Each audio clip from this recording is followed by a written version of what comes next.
Armchair Explorer is a part of the Voyescape podcast network. Check out all of their shows from around the world at voyescape.com. This episode is sponsored by Smart Travel, a new podcast from NerdWallet. You know, we've all got that one friend, haven't we? That one who finds all the best travel deals, picks the right cards, and somehow ends up in first class for the price of coach. Well, now you can be that friend because Smart Travel is like him or her, but in podcast form. They cover all things travel finance, like how to get real value from points, not just a tiny little reward at the end of checkout, or which flight deals are actually deals and not just clickbait, or when that convenient travel bundle might actually be a hidden tax in disguise, all that stuff. So travel smarter and spend less with help from NerdWallet. Follow Smart Travel wherever you get your podcasts. Animals don't want a car, they don't want a house, they don't want a paycheck, they just want one thing, they want to live. And we as a species continually take that away from them. An animal the size of a truck killed for something you can hold in one hand so someone on the other side of the world can sit it on their desk. That for me was confronting, made me want to do something about it.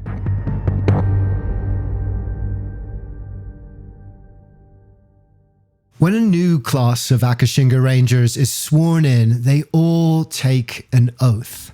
I want to use my skills and training. I want to use my skills and training to protect these animals. To protect these animals. To protect this land. To protect this land. In this mission. In this mission. I'm prepared to give my life. I'm prepared to give my life. This is my duty. This is my duty.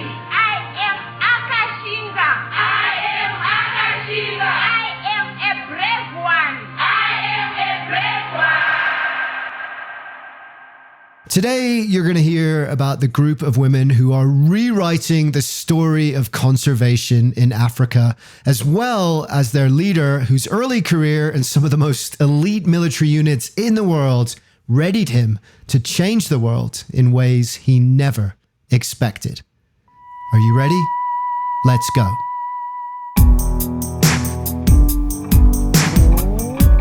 Akashinga is the world's first fully female, professionally trained, armed, plant-fed anti-poaching group, and they are no joke. So it should be no surprise when you learn that the group was founded by an elite Australian military specialist. His name is Damien Mander. His story is fascinating, surprising, and full of twists and turns. I think you're going to like this one. But before we jump in, you can find out more about Damien, Akashinga, and the International Anti-Poaching Foundation at iapf.org. You can follow Damien at Damien_Mander on Instagram, and you can watch the National Geographic short film called Akashinga, The Brave Ones on the IAPF website or on Disney+. It was executive produced by none other than James Cameron, and it's a really fantastic film. I highly recommend it. And you're going to be hearing some clips from the film in today's episode too. We have all these details in the show notes as well. And if you're interested in wildlife adventures or just Africa in general, we have a bunch of great episodes to explore. So listen at the end for that list. But first, welcome to Armchair Explorer, where the world's greatest adventurers tell their best stories from the road. My name's Aaron Miller. I'm a travel writer and your host. And whether you've been listening for years or you've joined us recently, it's great to have you here. If you like travel and adventure, you're in the right place. We're going to get on well. So I've been to Africa twice. Once to Morocco, where I did a story about walking with the Berbers, or Imazighin as they prefer to be known. Amazing. Met a guy called Hussein who showed me around the foothills of the Atlas Mountains and took me to a traditional Berber market in the middle of nowhere. I had the most intense culture shock I've ever had. I absolutely loved it. And I've been to South Africa. This was before I was a travel writer, just kind of bumming around Cape Town, the Garden Route, and up into Kruger National Park. I got fake charged by a baby elephant. It was cute and terrifying in equal measure. I heard the howl of lions at night, and I felt something that I have never felt anywhere else or since. They call Africa the mother. It is the place we all come from. And I can't explain it, but somehow when you're there, you feel that, like something tingling in your DNA. And I hope I can give you just that glimmer of that feeling with this story today. So we're just about to kick off, but super quickly, if you enjoy this show, please help spread the word. Tell one friend about one episode you love. That's it. It makes a huge difference. So thank you for anything you can do. And hit me up on socials too, at armchair-explorer podcast. I want to hear about your African adventures, your favorite wildlife encounters, and where you're dreaming of going next. Personally, I'm dreaming about one day buying an old Land Rover with a pop-up tent on the roof and driving across the entire continent, north to south. I'm summoning that adventure into my future, so make sure you summon up your adventures too. It's going to happen. Finally, Armchair Explorer is now a part of APT Podcast Studios, and they have a bunch of other great shows, and they're just an awesome bunch of guys. So please check out aptpodcaststudios.com for all of those. But don't worry about that right now, because the adventure is about to begin, and it's time to head into the bush. Akashinga is 600 women strong and growing fast. Nowadays, when they send out a call for new recruits, there are answers in tidal waves. And the reason is they've reinvented not only what conservation can be, but what a woman's life can be in their small communities. These women have already survived more than most of us: abuse, assault, extreme poverty. But as Akashinga Rangers, they've turned around their lives and their communities, not to mention save the lives of thousands of animals. But this story begins long before Akashinga was a reality, before it was even a whisper of an idea. It began in Australia with a young, hot-headed boy named Damien Mander. So I grew up on the east coast of Australia, joined the Navy at the age of 19, became a clearance diver, fulfilling a number of different roles, from maritime tactical operations to mine countermeasures.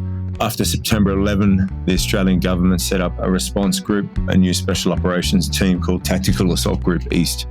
Went through the selection there and was one of the last 60 guys to get through, and then went on to sniper platoon. I served my time there before deploying to Iraq in 2005, just as the insurgency was rising up, and I spent the better part of the next 3 years in Iraq. During those years, Damien became a manager at the Iraq Special Police Training Academy. The job paid him handsomely, but it wasn't easy to stomach. Each day, he would face a group of new recruits, young people, more boy than man, whom he had 6 weeks to train. That's it. And after those short weeks, the recruits were sent to the front lines, where Damien knew they would either desert, join the militia, or be killed. I was too young and inexperienced, he says, to ask the right questions about the wrong practices. He was only 27 years old. Finished up in Iraq and didn't really have any new direction in life. And I'd lost the mission, lost the purpose, lost the brotherhood that I had around me. I had done pretty well through residential property investment. I had served in some of the most elite military units in the world and had survived 3 years at war. So in my mind, I'd done pretty well. Being in a pretty financially comfortable position, took myself on what I termed a year-long hiatus, and that turned into a pretty rapid downward spiral of drugs and alcohol. In comparison to some of the former colleagues that I've had, I was one of the lucky ones. When I hit rock bottom, I bounced and managed to figure out that I need to go and find a new mission, a new purpose. And it got me on a plane over to Africa. When I arrived in Africa, I was on a one-way ticket, didn't even have a check-in bag, and landed there.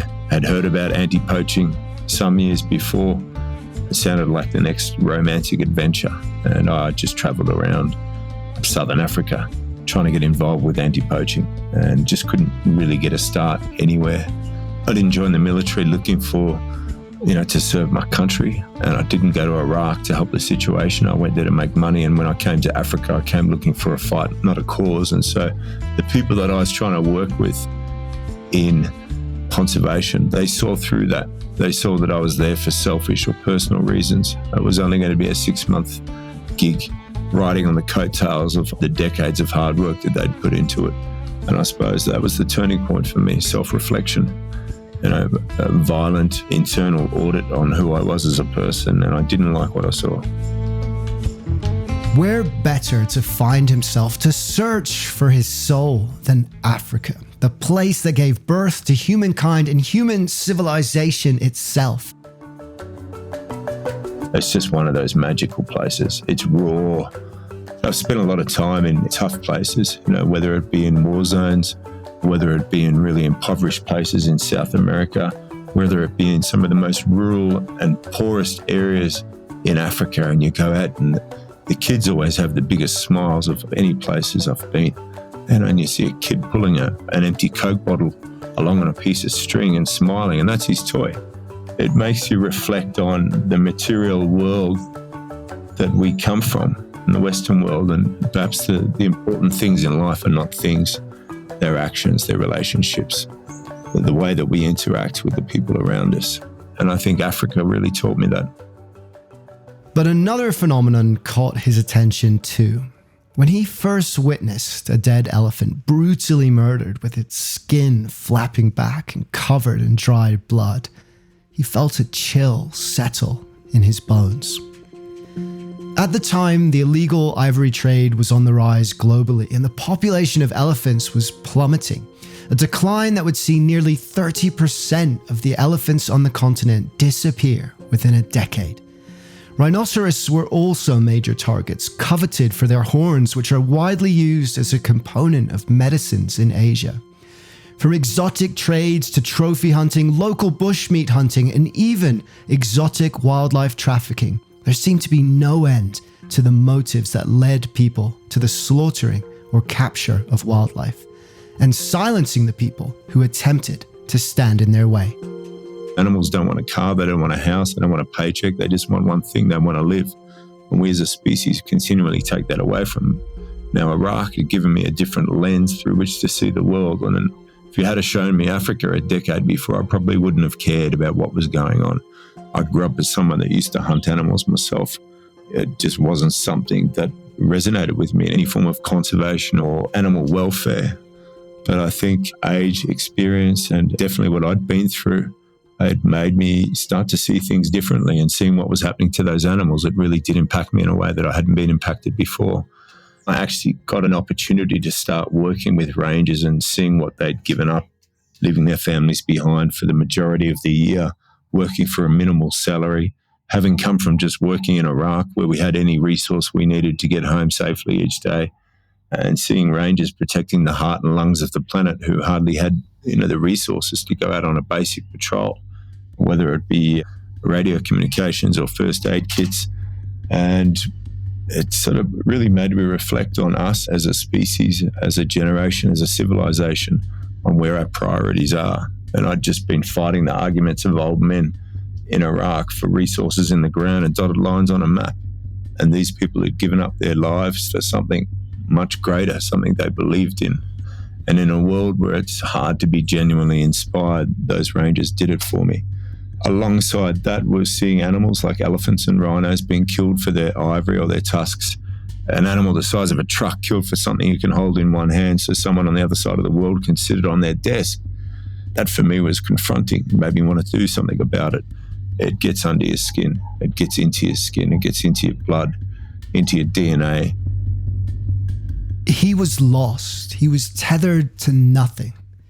But because he was lost and tethered to nothing, he could devote himself completely to something new. The only two things I had was a certain set of skills and money. I had built up a property portfolio in Australia, and I wanted to do something about it. And I think there's certain times in our life where we reach a set of crossroads and we have a decision. And, we can either take the easy path or the hard path. And I can tell you what, selling up everything in Australia, moving to the other side of the world, away from my family and my friends, into an industry that I didn't understand, into a country that I didn't know. It wasn't an easy choice, but, I'd made the choice that I wanted to try and make a difference. He had begun to care deeply about the problem, but he didn't know how to solve it, and he had a lot of learning to do.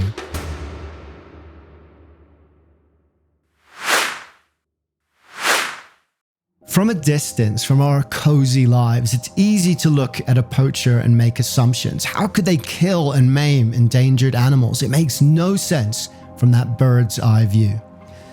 But the more people Damien met and talked to, the more he realized that the problem of poaching was nearly as complicated and multifaceted as the war he had been fighting in Iraq. You've got subsistence poaching, which is people that are just trying to put food on the table. We're working in some of the poorest regions of some of the poorest countries on the planet. And it's understandable. You can't expect someone that doesn't know where the next meal is coming from to have a long-term outlook on the welfare of nature and ecosystems. They're just trying to feed their family. On the other side of that is you've got commercial poaching. That's people poaching. It might be bushmeat, so laying hundreds of wire snares or traps, trying to catch animals so they can sell the meat at a commercial scale into local markets and international markets. And then you've got people that are trying to kill animals for their skins, for their tusks, for their horns. And, when you look at rhino horns selling for $35,000 a pound on the streets in Vietnam. So it's a different approach that you've got to take to each one of those. And each country, each province, each species, it has a different approach. And each, having come from the military, I naturally fell into cadence with the law enforcement side of conservation. And at the time, I didn't understand that was just a fraction of what it takes to preserve these wilderness areas. In my mind, the easiest thing to do was to go and train up a group of rangers and be the last line of defense. The person standing between the guy that's coming at these animals with the gun. Damien followed through. He liquidated his life savings to create the International Anti-Poaching Foundation, IAPF, in 2009, which incorporated his special ops approach to wildlife protection. And under the banner of the IAPF, he trained hundreds of male rangers. The military leadership of his past life re-emerged with a renewed and altered vigor, one inspired by the desire to protect. We set up a ground level offensive against the local population, 165 personnel. We had drones, helicopters, aircraft, bigger fences and more guns. The simple thing, or the most straightforward solution, seems to be, go out there and just be a wall of defense against these poachers coming through. But then you sit back and you start to realize you're on a continent that the UN Population Division says is going to have 2 billion people by 2040. You can't have a sustained conflict with 2 billion people. There's not enough resources. The concept that shifted us was, how do we find the greatest way to interact with these communities and bring the communities on side rather than us versus them? Nature operates in balance. No one species exists in isolation, but they're part of a web of interconnected dependencies, like a living organism. But mass poaching was destroying that balance. So Damien asked himself, how can we restore it? How can we use nature as a model? And a new vision for his organization began to take shape. Our research, when we're trying to find a way to have the greatest impact in community development, there was an overwhelming body of evidence that told us empowering women was the single greatest force for positive change on the continent and in the world. And we were working in an industry where women were outnumbered in an operational role at a ratio of around 100 to 1. Now, there's different figures that will say women make up to 13% of ranger forces, but quite often they're isolated to sitting behind a desk or stuck on a checkpoint or walking a fence line. They're not given the full opportunity to gain the operational experience necessary to be able to genuinely rise up into management positions. And so the largest line items in our budgets have always been salaries that we pay to rangers. So we were trying to figure out a way. So if we're in a male-dominated industry and in quite a patriarchal society in the areas that we worked, how could we get women into this role of being rangers? And if we could do that, we could turn the largest line item of our budget into a direct investment at community level, at household level, into the hands of women who spend 80 to 90% of their salary on family and local community versus a male that spends 30 to 40%. Now, on paper, that looked great, but we couldn't find a working example anywhere on the continent or in the world where it had been done. And when I say be done, be done properly, where women were given that full access to gain that experience. There was a lot of tokenism that was taking place where women were given certain access but never full access. There was one other female ranger group in Africa, the Black Mambas in South Africa. Patrolling Kruger National Park, they worked hard to dismantle wire traps and act as community educators and role models to discourage poaching. Where they operated, there was a 63% reduction in poaching incidents, but they were unarmed, a decision that Damien felt put them at a high personal risk and positioned them to be less effective than armed counterparts. He wouldn't find his role models in the world of rangers, so he began to look elsewhere. We looked at the US military, where all-female counterinsurgency teams were starting to be used in Iraq and Afghanistan because the trust system with men had been broken down so much. And, you're talking now about some of the most patriarchal cultures on the planet. And when the traditional leaders are agreeing to only sit down with all-female teams, that tells you something. There's only so many times you can kick someone's door down at 3 a.m. and put a gun barrel and a torch in their face and then expect to have a good relationship with them the next day. And ultimately, if you're going to succeed in these types of operations, you need to win the hearts and minds. There's almost zero cases in history of an occupying force having a long-term good relationship with the local community. So we need to find a way to get the local community on sides. And that became, the idea became women. They decided to invest in a small experiment, 16 women for 3 months as a trial of their new idea. But first they needed to find a reserve where they could run this experiment, and everywhere they asked, doors were shut in their face. They even tried proposing a group of 4 women, unarmed, merely patrolling a fence line, but it was dismissed as too risky. Finally, they found a 90,000-acre plot of indigenous-owned land, a former trophy hunting reserve, that reluctantly agreed to let them trial their idea. But it was far from perfect. We wanted 3 months. They gave us 3 days to do a trial with women from the local community. Basically, those 3 days was going to be the proof to everyone that this was a failed concept. We'd had so many closed doors at that stage. We weren't expecting to get a yes. When we got a yes, they said, well, you guys need to get started. We hadn't given much thought to, what the next stage was. We had to mobilize some training equipment, some instructors, and it was very basic in the beginning. But what we hadn't thought about was, okay, who are the women that are going to be coming down to do this selection and do this program? Now, when I'd moved to Zimbabwe in 2009, it had the lowest life expectancy in the world for a woman. It was less than 40 years of age. Now, whilst that has increased over the past 14 years, I think somewhere around mid-50s at the moment, it's still a very tough place for a woman in rural Zimbabwe and rural Africa. For that reason, when we set the criteria, when we discussed it with the chief and with the sabuks, who are the village heads, we said, okay, so the criteria is open to survivors of sexual assault, domestic violence, AIDS orphans, single mothers, and those affected by the HIV pandemic. There's 87 women that came down.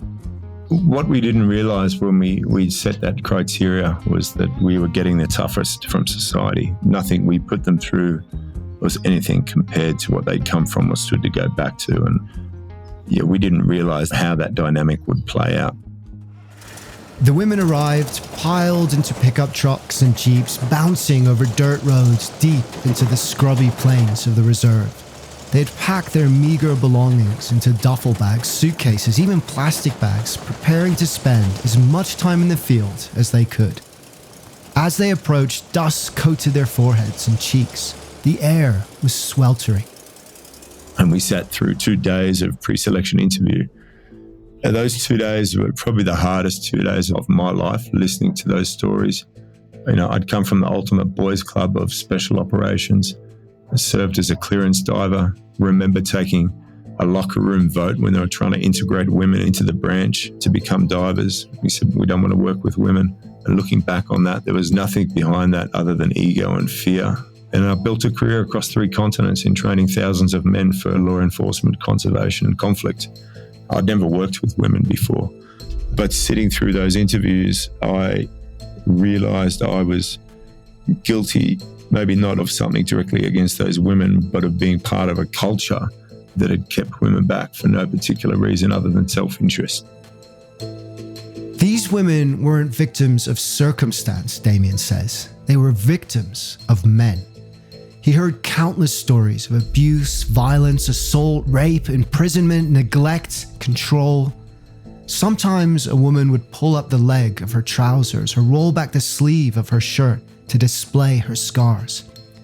"This is why I work with all my strength," one woman said, "with all of my heart." Each of the women has their own unique story, and each of those stories is a bloody tough one, hey? Women do a large proportion of the manual labor on this continent, and they often do it for nothing. They do it in extremely difficult conditions. Those 87 women came down. From the 87 that we interviewed, 37 started the selection course, and from those 37, 16 were chosen to go on and become the first Akashinga Rangers. That was 3 months of intense training, basic training, followed by another 3 months of on-the-job or intermediate training. And we haven't looked back from there. And, there's been nothing that's been given to these women other than an opportunity, and they've done the rest. They've put themselves through all the hard work. They've been the ones that have dug deep and done the hard yards. We put them through harder training than we put the men through because in the eyes of everybody, they had more to prove. And very quickly, we started to see this form of almost social re-engineering as they started to get results, starting to make arrests, but also the way that the temperament that these women operate and, what I see as a different value system in law enforcement. I'm not undermining the work that male rangers do or men in law enforcement do, but I've just, the amount of arrests, the team now, this expanded team of almost 600, including law enforcement and logistical and support staff, almost 1,200 arrests, and there's been very little conflict while those arrests are being made. And it's just a natural ability for women to de-escalate tension in conflicting situations. And you come to realize there's something much more powerful than biceps and bullets in law enforcement, and it's relationships. It's relationships from the women that come from these communities. It's relationships from the women that were raised in these communities. They're raising their own families in these communities. Nevertheless, the women are armed heavily. Many people in Africa, particularly in the conservation world, took issue with it. At one point, Damien described himself as a pariah of conservation. Women could build relationships, critics said, but they could not, should not handle heavy artillery.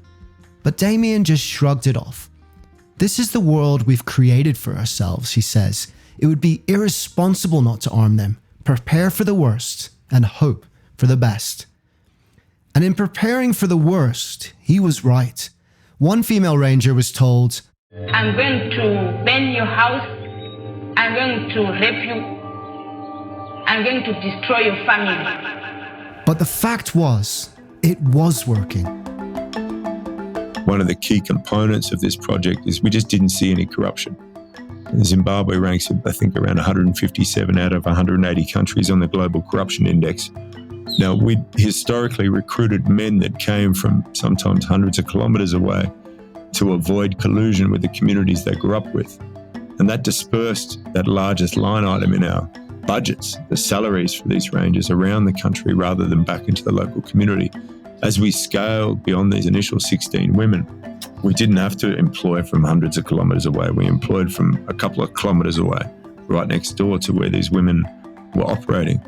And it put that money straight back into the community. And the community started to turn towards what we were trying to achieve. We went from being inside a reserve, looking out, trying to defend it, to being part of the community, looking in and saying, okay, all right, we're here now. There's a common interest in something that was scalable, and scalable only because we got the best endorsement possible. We had local and Indigenous communities coming to us and saying, we want you to bring this program here. We had governments coming to us and saying, please bring this program here. It's not us going out trying to sell it. It's them saying we need this program in these areas. They also had no shortage of talent. Every time they sent out a call for recruits, women piled into cars and made the long journey out to the camp. Compared to the first 87, several hundred came out when the second announcement was made. Arriving at camp, they'd all be given fatigues, they'd tie back their hair if it was kept long, they'd pull on yellow reflective vests and boots and prepare for training.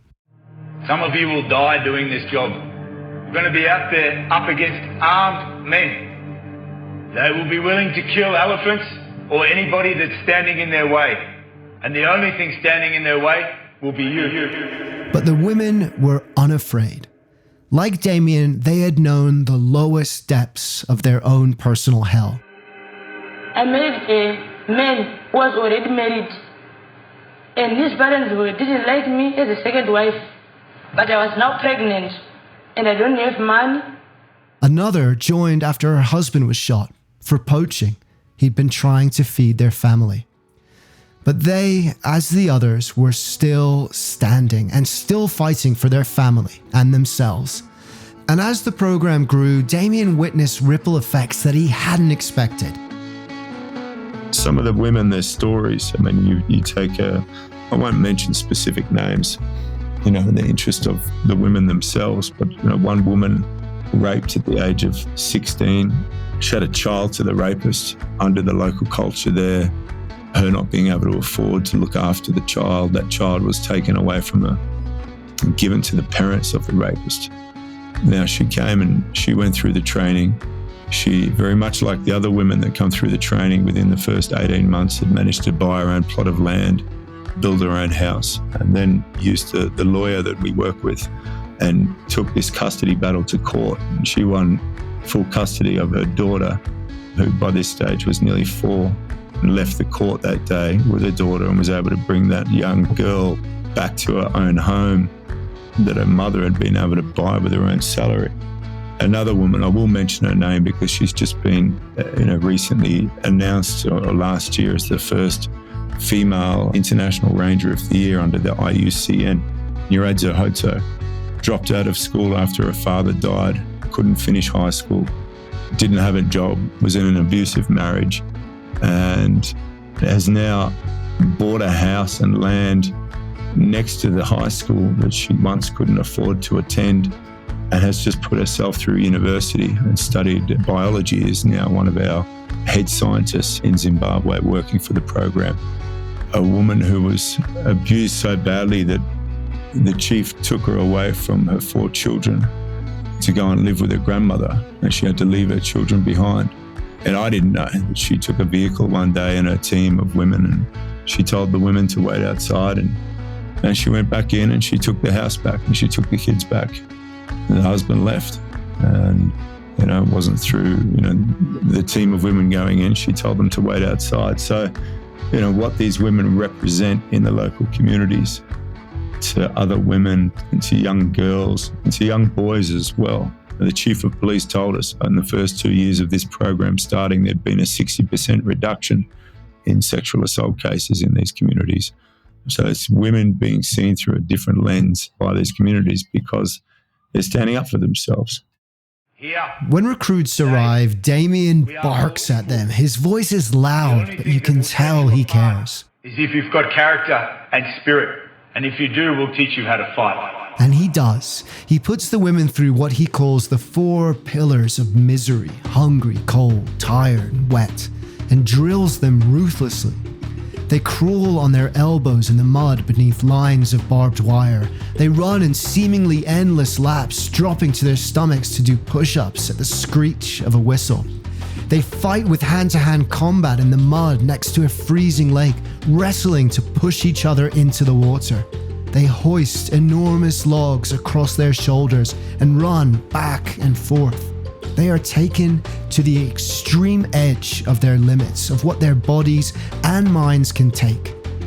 But only a fraction ever drop out.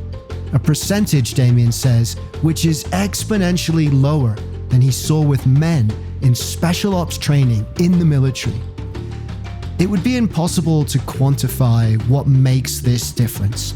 It could be a desire to prove themselves, it could be life circumstances, it could be the personalities and determination of the individual women. But a large part of it is the desire to protect the animals that have been a part of this land for millions of years. I love my elephants like my children, So I must protect them as I'm protecting my children. We stopped looking at species in isolation, and we stopped looking at parks or reserves in isolation. We started looking at landscapes, and we figured that, okay, it's great to protect an elephant. It's a sexy animal. People love it. You can raise money off it. But if you protect an ecosystem, you protect a landscape, then everything inside that landscape is being looked after. Now, elephants are a great indicator species for how well we're doing in protecting a landscape, but it's not the only animal. There's no point having elephants if all the trees have been cut down. There's no point having fragmented landscapes where elephants are isolated to one area because they can't transit through. They're going to be poached. And so they stay in one area and they destroy all the vegetation. So it's not just a single species, but it's this rich tapestry of biodiversity and how that all works together. And that is a machine that has just been evolving, as I said, for millions and billions of years. Now, our future as a civilization is going to be dependent on our willingness to preserve biodiversity. And to do that, we have to do it en masse. We can't just protect small pockets of nature and hope that that's going to be the solution that we need on this planet. We need to protect as much of nature as possible. And the model was working. The women watched as their animals grew older, reproduced and reared their young. Populations of buffaloes, elands, lions, leopards and elephants were returning, sometimes for the first time in these women's lifetimes. They were garnering acclaim, winning conservation awards. There was a buzz about them. Everything seemed to be going perfectly, until something happened that threatened to derail the entire thing.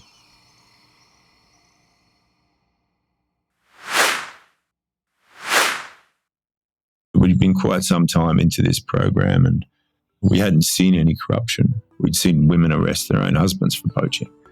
And then one day I get a phone call from one of the instructors. And they're like, yeah, look, we've got a problem here. We've got food going missing. The women are stealing food out of the storeroom. I said, okay, just watch them. Go and see what they do. And the women were followed back to their own homes.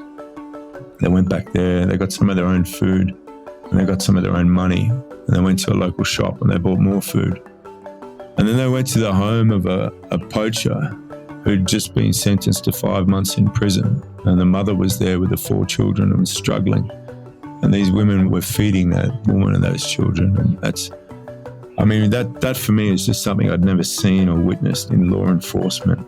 Yeah, okay, they're stealing food from the storeroom, but there was a purpose behind it. And it's one of those anecdotes. Yeah, it wasn't against a poacher, but it was the actions of a poacher that led them to this, and these regular sort of things that make you realize you got something different. For so long, we've been blinded by our egos from seeing the most powerful force in nature, and that's a woman's instinct to protect. One of the things you've got to really respect rangers for, the biggest threat they're facing is not the poachers they're trying to stop, it's the animals they're trying to protect, whether it be elephant, lion, buffalo, snakes, just the wilderness itself being exposed there. And we've got women that are going out on anything from a half-day patrol to 7, 8, 9-day patrols, going out there for these extended periods. And it takes a certain person to be able to do that. And to be able to see the evolution from women that had never stepped foot into these wilderness areas, that now have the confidence to be able to do that and do it well, and to be able to look for the tracks on the ground where poachers have been, or look for the signs of poachers. We've had women that have done 30, 40, 50 kilometre follow-ups on foot, and then been able to make an arrest and then been able to come back that amount of distance again with these poachers that they've caught. So, you're talking, what I think is not only one of the toughest jobs on the planet, but also one of the most dangerous and one of the most noble. One thing I love about this program, you've got a group of women doing one of the toughest jobs in some of the harshest and most remote locations on the planet, and they're kicking ass at it. They're doing it all on a plant-based diet. It goes to show you that plant power can do very well.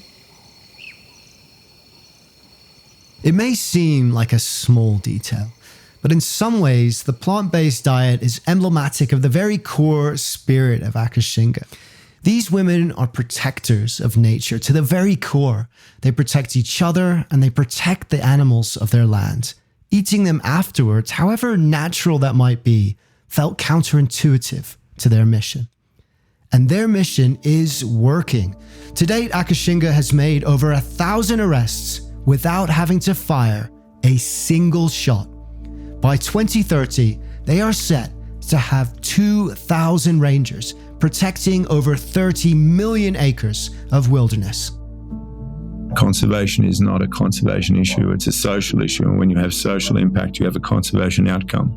And that's what this program has allowed us as an organisation to do, is to see conservation from the side of the people. And when you get the people on side, you will have a conservation outcome. And one of the main things that allowed us to do that was the de-escalation that women brought into this role of law enforcement and conservation. So instead of spending money on helicopters and more guns and bigger fences, we're spending it on employing more women, and we actually cut our operational costs by around 2/3.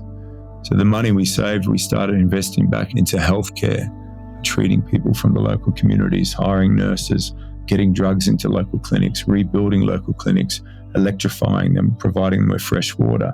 We started helping to rebuild schools, rebuild kindergartens, provide resources and electricity and water to this infrastructure, scholarships, hundreds of scholarships to underprivileged children, teachers in schools that can't afford to have teachers there, drilling water in some of these communities that, where young girls are dropping out of school or being sexually assaulted because they have to walk 10, 15 kilometers to fetch water twice a day.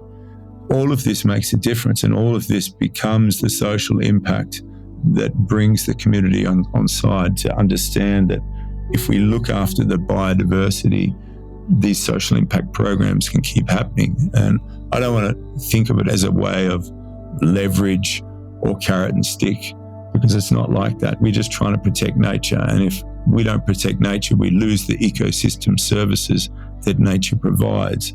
Ultimately, our future is going to be dependent on protecting nature, and these communities will rely upon it. You can have a resource that can give once. If you cut down a forest, you get paid once for it. You kill an animal, all those animals are gone, you get paid once for it. If you can keep these ecosystems alive and keep scaling them, they will keep giving over and over again. And whether it be through carbon credits, whether it be through tourism, or whatever services that can be bought, be they ecosystem services or commercial services. But having this holistic model to approaching conservation and taking a social look at it as opposed to an inside looking out approach, it's what has scaled us from an initial 16 women sitting under a tree learning on a chalkboard, protecting 90,000 acres, to over 9.1 million acres now across 4 countries, with a goal to have 30 million acres protected by the end of the decade. Now, when a group of rangers is sworn in as Akashinga, they take on a mantle with years of history and a future being written every day. The name Akashinga, from the Shona words loosely translating to the brave ones, was chosen by the women themselves.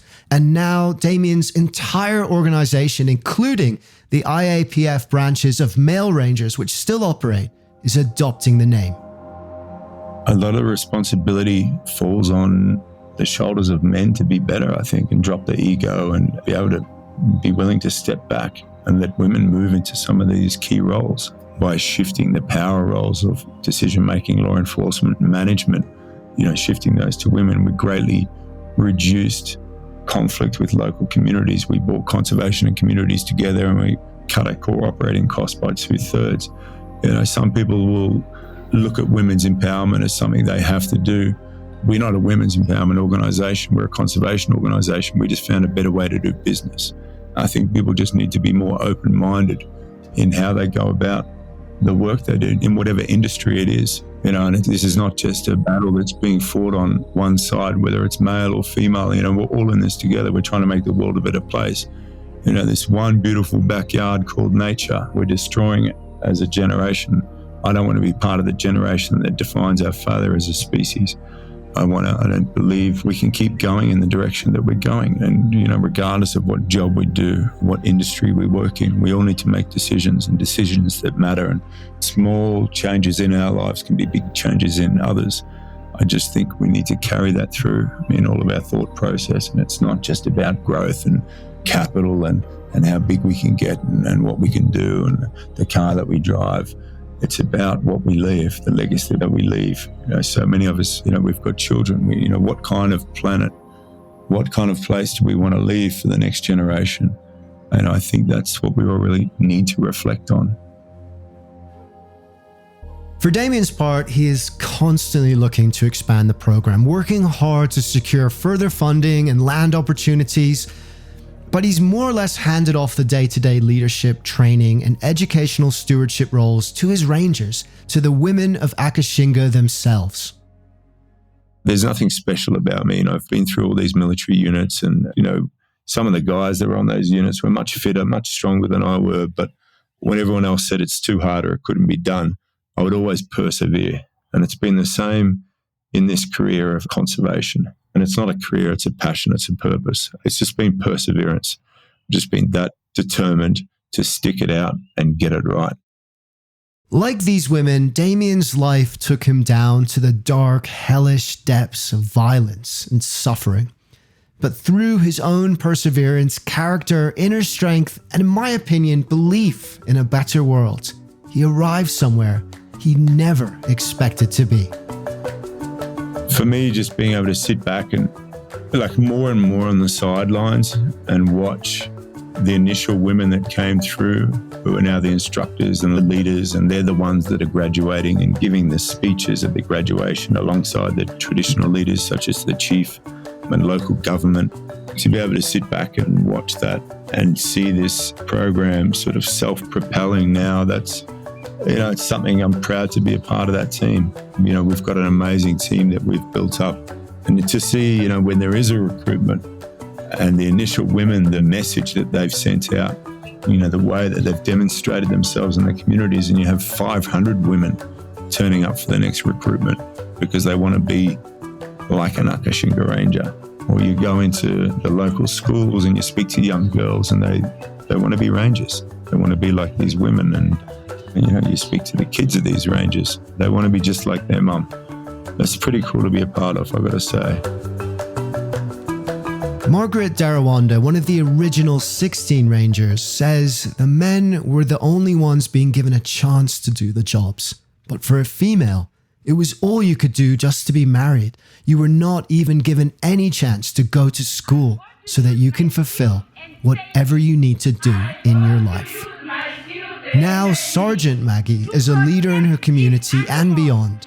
She's joined by people like Petronella Chingumbura, Future Sibanda, Abigail Mazinyari, Tracy Bazarukwe, Primrose Mazliru, Niaradzo Hoto, Wimbai Kumiri, Melody Mangonyo. They are on the front line of what is perhaps the most important fight of our age. They are the brave ones. They are Akashinga.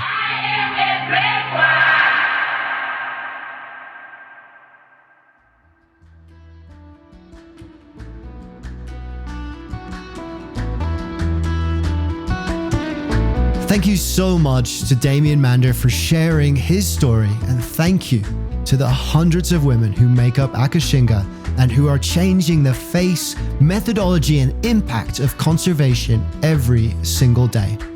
You can find more of their work at iapf.org, and please, if you can, go and check that out and consider helping in whatever small way you can to fund their cause. In the more than 2 years I've been doing this podcast, there's been 2 times where I've been so moved by the story that I immediately signed up to give what I could. The Kogi Indians are one, and this is the other. Please also check out the National Geographic short film that was executive produced by James Cameron and featured in this episode. You can find that on iapf.org and Disney+, and you can also follow Akashinga on Facebook. It's all in the show notes, so head there now. And if you enjoyed this episode and want to explore some similar ones, check out Gorilla Trekking with Praveen Moment, one of my very first episodes, and still, I think one of the most powerful I've done. Ben Cole's story about the last dance of the Sun Bushmen is another great glimpse into the heart of Africa. So thank you so much for listening, and don't forget to share this show with your friends. Connect with us on Instagram and Facebook at Armchair-Explorer Podcast, and follow us on your favorite podcast platform. It takes just a moment, and it really does us a huge favor that helps us to keep making this show for you. And don't forget to visit aptpodcaststudios.com for more on their shows as well. So until next time, keep persevering, keep looking for connection, not conflict, and keep being brave to fight for what you believe in. Because the more we look for wonder in the world, the more the wonder of the world becomes a part of who we are. Dare to be truly alive. This episode was produced by Armchair Productions. Find our other shows at armchair-productions.com. Armchair-Explorer is part of APT Podcast Studios. Our theme music was written by the artist Sweet Chap. Jenny Allison wrote and co-produced the show along with me, and Charles Tyree did the audio editing and sound design. I'm Aaron Miller. Thanks for listening. I'll see you next time. I'm Max Hartshorn, host of the Go Nomad Travel Podcast. Every week, I bring you a short 5 to 8 minute escape to somewhere unexpected. I cover the kinds of travel stories you don't hear anywhere else, quirky destinations, unusual adventures, and people who make the world endlessly interesting. If you love discovering new places but don't have time for a long show, these bite-sized episodes are perfect for your commute, your walk, or your coffee break. Join me on the Go Nomad Travel Podcast and explore the world in just a couple of minutes. If you want to travel more, ideally in luxury, but without the luxury price tag, this show is for you. I'm DeAndre Koch, and on Revolutionizing Your Journey, I use my unique vantage point as a financial advisor to break down exactly how my wife and I leverage credit card points and miles to fly business class, stay at 5-star resorts, and take bucket list trips for a fraction of the cost. Each week, I share real strategies packed with actionable tips and interview some of the smartest travelers in the game to help you revolutionize the way you travel. Travel well, live boldly, and find Revolutionizing Your Journey wherever you get your podcasts.